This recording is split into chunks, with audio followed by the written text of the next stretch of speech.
こんにちは。行政書士社会保険労務士の小園です。中小企業系のちょっといい話ということで動画をお送りをしております。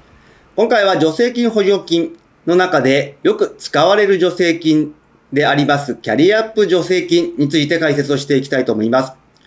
令和8年度版が公表されました。今回はですね、衆議院の解散等あって予算の成立が遅れた関係でかなり公表が遅れてはいるんですけれど、今回、令和8年度のキャリアアップ助成金、どのように変わったのかについて見ていきたいと思います。やはり非正規労働者の処遇改善の取り組みとして多くの企業で使っている助成金ではありますが、比較的頻繁に改正が行われる助成金です。令和7年度の改正においては新卒者の取り組みの取り扱いが変わった関係でかなり大きな影響がありましたけれど、令和8年度はどのような変更があったのかについて見ていきたいと思います。今回の概要ですけれど、まずは就業者の数と非正規雇用労働者についての現状を見ていきたいと思います。その上で多くの企業で使っている助成金の一つであるキャリアアップ助成金とはどのようなものなのか、どのような体系、コースがあるのかについて見ていきたいと思います。その上で頻繁に変わるキャリアアップ助成金ですけれど、令和8年度も改正がありました。令和8年度どのような変更があったのかについて変更ポイントを見ていきたいと思います。その中で変更点があったのが新しい加算ができた、そして新しいコースが作られたというところになりますので、今回はこの特に変更点について解説をした上で最後に注意点とまとめという形になります。まずは就業者数と非正規労働者について見ていきたいと思います。2025年の就業者に関しては6828万人ということで前年比で47万人増加をしているということになっております。人手不足の状況の中でも就業者というのは増えてきているという状況で5年連続増加で過去最高となってきている。では、業種別に見ていくと、増えているのは医療と福祉の方で増えている。一方で、卸、小売業や製造業では就業者数が減っているという状況になっております。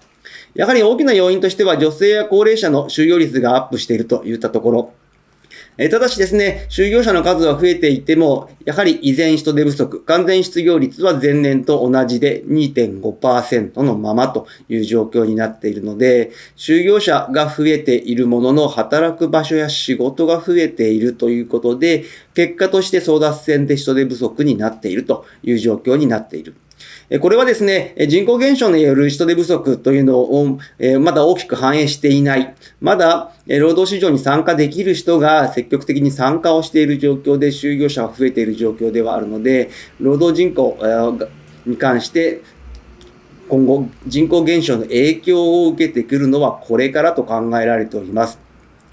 そして、雇用別の形態で見ていきますと、正規労働者に関しては3708万人で54万人増えている。一方で、非正規労働者は2128万人で2万人の増という形で、多くの方が正規雇用で働くようになってきている。そしてこの増加の部分ですけれど、2025年の外国人労働者の増加というのが27万人いるという形になっていますので、増加の半分は外国人で持っているという状況。そしてこんな中でですね、正規が3700万人、非正規が2100万人いる中で問題になっているのが待遇差というところであります。こういった非正規の待遇を改善をしていく、待遇差を埋めていくといったところでキャリアアップ助成金ですとか、同一労働同一賃金というのがありますけれど、非正規の正規化というのを支援する助成金としてキャリアアップ助成金というのがあります。このキャリアアップ助成金に関してましては、非正規労働者のキャリアアップを促進をするために正規転換、そして処遇の改善取り組みをした事業主に対して助成をするものということで、全部で令和8年度6コースになっております。大きく分けると正社員化支援の部分と処遇改善支援の部分になっています。正社員化支援に関しては正社員化コースと障害者正社員化コースとあります。そして処遇改善支援に関しては3番から6番の形になっておりますが、6番目の以前令和7年度にあった社会保険適用時処遇改善コースというのが廃止をされて、新たに短時間労働者労働時間延長支援コースというのが新設をされています。ここに関しては、年金改革の関連法が改正された関係で、社会保険の適用拡大がまた一層進んでいくというところを受けて、新たに設けられたものではありますが、以前も、あったコースの少しリニューアルという形になっております。では、この中で、令和8年度、どのような変更が行われたのかについて見ていきたいと思います。令和8年度の変更ポイントに関しては大きく2つになってきています。まずは、情報公表の加算が新設をされました。この情報公表に関しましては、対象は正社員コースとなっております。そして、この加算を受けられるのは1事業所1回のみではありますけれど、中小企業では20万円、大企業では15万円という形になります。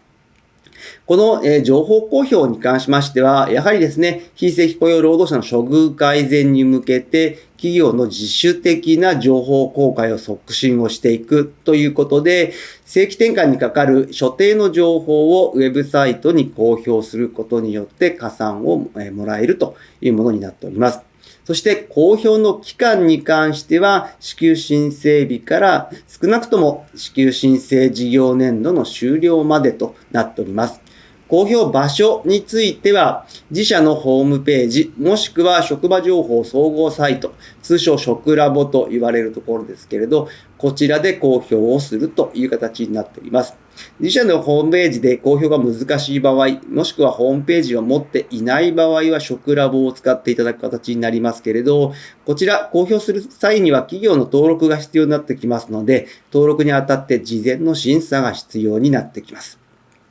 そしてもう一つ、令和8年度の変更に関しては、短時間労働者労働時間延長支援コースが新設をされたというところになってきておりますが、今回はこの変更点2つについて見ていきたいと思います。まずは情報公開加算にですけれど、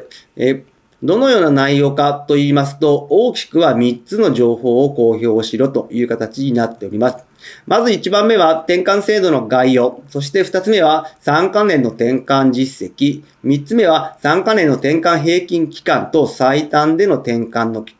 期間を公表するという形になっております。転換制度の概要としては手続きですとか、転換の要件、転換の実施時期、これらを公表する。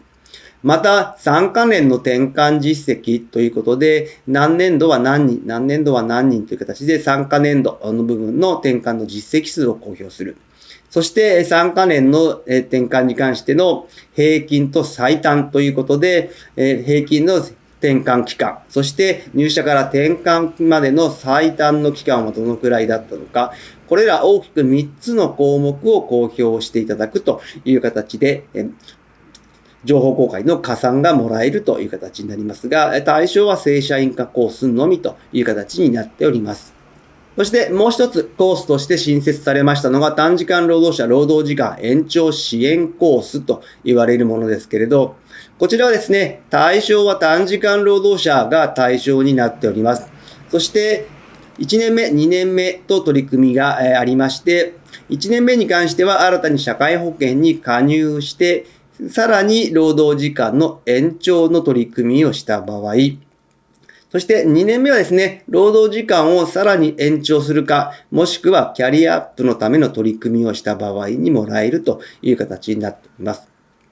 そして助成額ですけれど、通常は大企業と中小企業で大きく2区分なんですけれど、このコースだけは小規模企業の枠が設けられておりまして、小規模というのは常時雇用する労働者の数が30人を常態として超えない事業主に関しては、通常の中小企業よりも加算上乗せされているという状況で、通常1年目の場合、中小企業では40万円のところが小規模企業では50万円。2年目の取り組みに関しては中小企業は20万円のところが小規模企業では25万円という形になっておりますので、やはりですね、小規模企業の社会保険加入を促進をしていきたい。今のうちから準備をしていきたいといった形で、特に小規模企業への加算が上乗せされているという状況になっております。ではですね、こういった形でキャリアアップ助成金、自社で活用していきたいとなった場合、どうしたらいいかですけれど、こちらはやはりですね、雇用形態、勤務状況に関して見ていくと、かなり細かい対応が必要になってきます。自社で従業員を雇用してキャリアアップをしていきたいなどの場合、どのようにしたらいいのかに関して気になる点があれば、ぜひ専門家にご相談いただければと思います。相談の上、まずは情報収集が第一歩だと考えております。今日の内容が明日からの経営にちょっとだけ役に立つことを願っております。ご視聴ありがとうございました。それではまた次回。